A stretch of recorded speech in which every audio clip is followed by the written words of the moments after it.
भवसंभवभीतिभेदनं सुखसम्पत्करुणानिकेतनं व्रतदानतपः क्रियाफलं सहजानंदगुरुं भजे सदा। इष्टदेव निज मंदिर में विराजमान हरिकृष्ण महाराज, लक्ष्मीनारायण देव, राधाकृष्ण देव, धर्मभक्ति वासुदेव तथा आज तृतीय सत्र तेना वक्ता पूज्यपाद शास्त्री स्वामी सत्यप्रकाश दासी स्वामी मोरबीवाड़ा,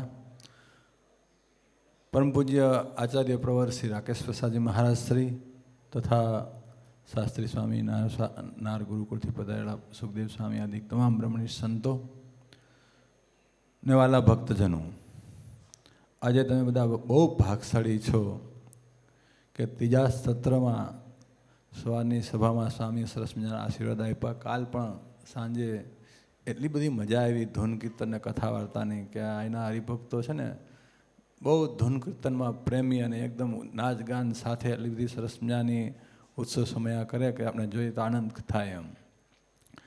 आजे त्रीजू सत्र पूज्य सत्यप्रकाश स्वामीए बहुत सरस मजानी सवार में कथानो लाभ आप्यो, संतों पूजन कराव्યું, बहुत सारी रीते त्रीजू सत्र समाप्त थयुं।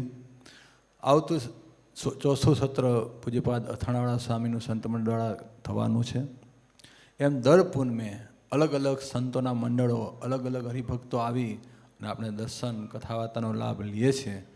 આવતા સમય લક્ષ્મીનારાયણ દેવ દીશતાવતી મહોત્સવ થાય ત્યાં સુધી તો દરેક હરિભક્તો દર્શન કરવા તો બહુ હરિભક્તો આવે છે, પણ સાથે સાથે આ સત્રનો પણ લાભ લઈએ જેને કરીને આપણે ઉત્સવની કાયમી માટે તાજી થાય એમ। કારણ કે નવા નવા સંતોનો આપણને લાભ મળે, કથા વાર્તાનો, દર્શનનો, તો આપણે દરેક ઉત્સવમાં દરેક પૂનમે લાભ લઈએ। અને આ એક વર્ષ સુધી ચાલવાનો છે।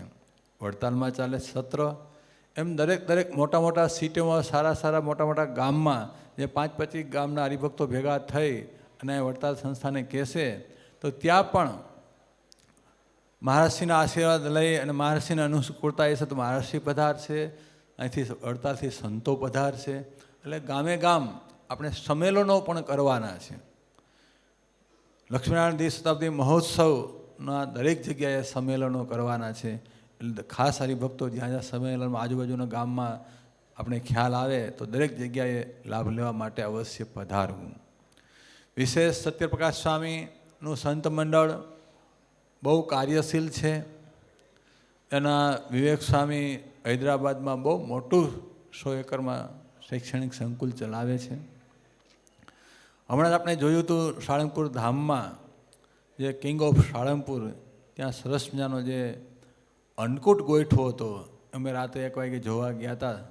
ત્યારે સંતો અને હરિભક્તો જે રાતે મહેનત કરતા હતા, કારણ કે એટલો મોટો 56,000 કિલોનો અન્નકૂટ ગોઠવો, એ પાછા શોર્ટ ટાઈમમાં આખું પાસેનું સ્ટેજ બનાવવું, એ ગોઠવણી કરવી, એ બહુ જેને એ કરે ને ખ્યાલ આવે, પણ એવું સરસ મજાનું કામ ટૂંક સમયમાં કરેલા સંતનું જે મંડળ છે સત્યપ્રકાશ સ્વામીનું, એ બહુ વ્યવહાર કુશળ, સરળ, નમ્ર, નિર્માનીપણે દાસ ભાવે થઈ અને ખૂબ દેવની સેવા કરે છે। તો આપણે વડતાલ બોર્ડને ઘણા ટાઈમથી આ ઈચ્છા હતી કે કોઈ સારું સક્ષમ મંડળ જો અમને મળે તો અમારે રામેશ્વરમાં વડતાલ સંસ્થાની બહુ સરસ મજાની સારા લોકેશનમાં જગ્યા છે, જે જગ્યા ખૂબ મહારાષ્ટ્રીએ પસંદ કરેલી છે અને મહારાષ્ટ્રીએ એ જગ્યાનું ટોકન આપેલું છે। એવી સરસ મજાની જગ્યા, એની વિકાસની જવાબદારી અમારા સત્યપ્રકાશ સ્વામીનું મંડળ લે છે, એટલે જોરદાર તારીથી આપણે વધાવીએ। રામેશ્વર છે એ 4 ધામનું એક માયલું ધામ છે। લાખો હરિભક્તો ગુજરાતમાંથી પણ બહુ હરિભક્તો ત્યાં દર્શન કરવા માટે, કથા કરવા માટે જાતા હોય છે। અલગ અલગ ગુજરાતી સમાજમાં હમણાં ધનજીભાઈ અકાળા ગયા હતા એ કથા કરવા, ત્યારે ત્યાંથી મને સ્થળ ઉપર ગયા અને મને કે સ્વામી આટલું બધું સરસ મજાનું લોકેશનવાળી આપણી જગ્યા છે, તમે કેમ અહીંયા કાંઈ ધ્યાન નથી આવતા? મેં ધ્યાન તો આપીએ છીએ પણ અમે મંડળ ગોઠવીએ છીએ, નહીં મને કે અહીંયા જેમ બને એમ તમે તાત્કાલિક સારામાં સારી વ્યવસ્થા કરો, આપણા હરિભક્તો બહાર હેરાન થાય છે એમ। એટલે આપણે ત્યાં રામેશ્વર રામેશ્વરમાં વડતાલ ધામ, ત્યાં સરસ મજાનું ભોજનાલય થશે, સભામંડપ થશે, હરિભક્તોના રહેવા માટે ઉતારા થશે. જગ્યા તો આપણી પાસે ઘણી છે, ખાલી હવે ત્યાં જઈને કામ જ કરવાનું છે. અને અમને ચોક્કસ સંપૂર્ણ વિશ્વાસ છે કે આ જે સક્ષમ મંડળ સત્યપ્રકાશ સ્વામીનું અમને મળ્યું છે એ ટૂંક સમયમાં કામનો પ્રારંભ થશે અને વર્ષ દોઢ વર્ષમાં આપણે એ જગ્યા, ઉતારા, સભામંડપ એનું વાપરવાનું ઉદ્ઘાટન પણ થશે. બસ આ લક્ષ્મીનારાયણ દેવની મોટી સેવા છે. કારણ કે બીજી જગ્યાએ બધી પ્રકારની સુવિધા મળે છે.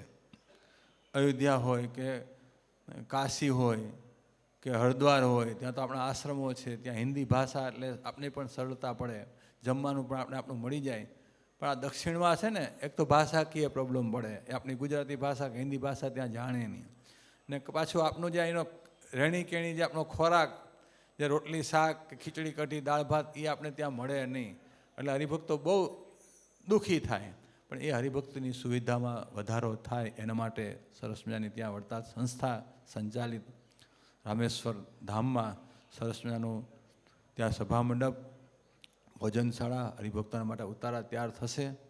બસ હરિકૃષ્ણ મહારાજ લક્ષ્મણ દેવને પ્રાર્થના કરીએ કે આ મંડળ, સત્યપ્રકાશ સ્વામીનું જે મંડળ છે એના દ્વારા લક્ષ્મીનારાયણ દેવની આવી નવી સેવા થતી રહીએ. વિશેષ વડતાલ ધામ દિશોદાતી મહોત્સવ આગામે આવી રહ્યો છે. વડતાલ છે એ સ્વામિનારાયણ સંપ્રદાયનું સર્વોચ્ચ તીર્થ છે. મહારાજે પોતે પોતાની હયાતીમાં જે મુખ્ય જે કાર્યો જે કરવાના હતા એ મહારાજ પોતે જાતે અહીંયા કર્યા છે. પોતાનું સ્વસ્વરૂપ હરિકૃષ્ણ મહારાજ ઉપાસના માટે આપણે આપ્યું છે. બીજું જે શિક્ષાપત્રી, જે આપણી આચાર સંહિતા, એ શિક્ષાપત્રી પણ ભગવાન સ્વામિનારાયણ અહીંયા આપણી બાજુમાં જ હરિમંડપમાં બેસીને લખી છે. મુક્તિ અને ભુક્તિ માટે મહારાજે લક્ષ્મીનારાયણ દેવ પધરાવ્યા છે. ત્યાં કોઈ પણ પુણ્ય આવીને માનતા કરે તો એની માનતા અવશ્ય ભગવાન લક્ષ્મીનારાયણ દેવ સાંભળે, એની દરેક સંકલ્પ પૂરા કરે. આવી રીતે આચાર્ય પરંપરા, બે આચાર્ય મહારાજ અહીંયા સ્થાપના કરી છે. મહારાજ ગોમતી પણ લેવા છે દ્વારકાથી. ગોપાળાનંદ સ્વામીએ પૂર્વ સંપ્રદાયનું બંધારણ પણ અહીંયા રહીને જ બાંધ્યું છે. એમ એના માટે સ્વામિનારાયણ સંપ્રદાયનું મેન કોઈ તીર્થ સ્થાન હોય સર્વોચ્ચ તો વડતાલ ધામ છે. ને દરેક હરિભક્તો પુનઃ દર્શન કરવા આવે છે. તો દરેક સમયમાં, દરેક સત્રમાં દરેક હરિભક્તો પધારજો. એટલું કોઈ અને વિરમું છું. સહજાનંદ સ્વામી મહારાજ. હાલો.